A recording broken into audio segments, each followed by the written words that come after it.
I am Dr. Rita Bakshi, an IVF specialist practicing fertility for the last nearly 30 years. And I have been seeing cases of, fertility relating to many issues. Now, we all know that there is a rise in infertility, and everybody is wondering why. Now, we know that tubal block is probably one of the main causes caused by infections of various kinds. Tuberculosis has been common in India for many years, but the changing trend and the changing morale of the society causing a lot of sexual partners, has also given rise to a lot of infections. And whether it is endometritis or vaginitis or cervicitis, and the ascending infection causing salpingitis and pelvic inflammatory disease also causes havoc in fertility. So nearly 20%, according to the recent WHO guidelines, you would see that nearly 20% of the people suffer from infertility. And the female factor, which I can say is, of course, tubal block, infections, endometriosis, fibroids, and so many more immune-mediated infections also. Plus, of course, the male factor. Well, we very well know that sperm has an equal role to play as far as fertility is concerned. And whenever there is a decrease in sperm count, whether again because of infections or any other reason, that causes again infertility. IVF has therefore taken a big leap because IVF bypasses the tubes and can take care of fertility.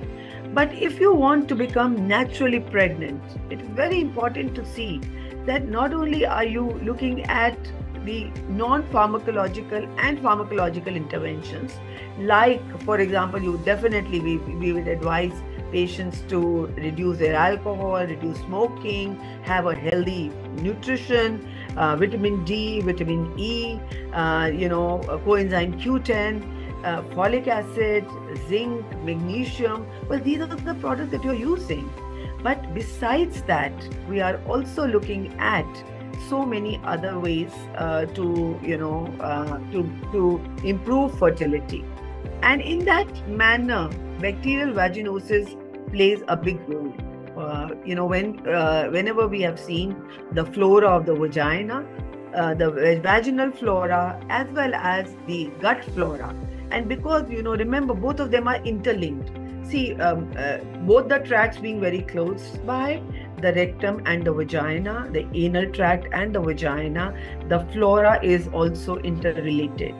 So you would see that the flora, once it is altered, the vagina is full of flora which is helpful, which helps in creating an environment which will kill any a malignant bacteria which comes in, a bacteria which is pathogenic and which can kill your sperms. So what they have done, studies have shown that the good flora, the lactobacilli, which are there and which should be there both in the gut as well as in the vagina, sometimes get altered, and their alteration or their reduction causes the vagina to get infected, and these infections to then rise up to the cervix and to the whole of the pelvic tract and cause very many problems. So what do they do? Well, the cervical mucus is affected, the endometritis is there, the inflammation, the mucus, the tubes, everything is affected. So it is so important. It's so easy to work on this part, at least, of fertility.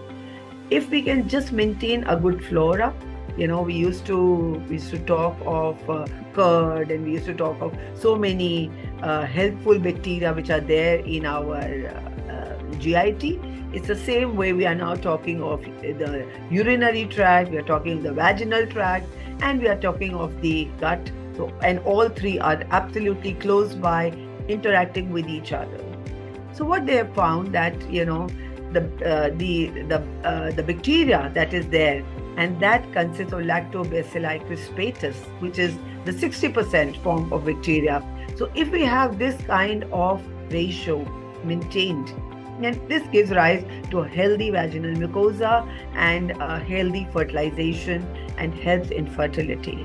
But if the acidity of the vagina is destroyed because of any of the infections, then it will cause the disruption in the vaginal mucosa, and it can cause the infections to persist and stay there and infect. So as a fertility specialist, besides the many other interventions that I've already talked of, and of course ART is there to help everybody. I mean, we have the gonadotropins, we have the oral ovulogens, we have so many other things in our track. But the simplest way probably to treat and maintain a flora, which is very, very simple and easy to do, is to take around 5.4 billion of these lactobacilli, which are there. If you can take them in the form of a capsule, and we have been prescribing this twice a day in the beginning for about 2 weeks, and then once a day for the next 2 or 3 months. That really causes back the reversal of the flora, and your healthful flora is back to help you in getting fertile and getting pregnant. We all know that infertility destroys lives in every single manner. I have seen the pain, the frustration, the anguish and the anxiety of couples who come through. And sometimes offering these simple remedies can actually change the whole scenario. So with this, I would put an end and say that maintain a healthy lifestyle, eat well, eat products which are rich in, a lot of green leafy vegetable, fruits which are required, and add on these small bits of lactobacilli which will help you get fertile and pregnant. Thank you.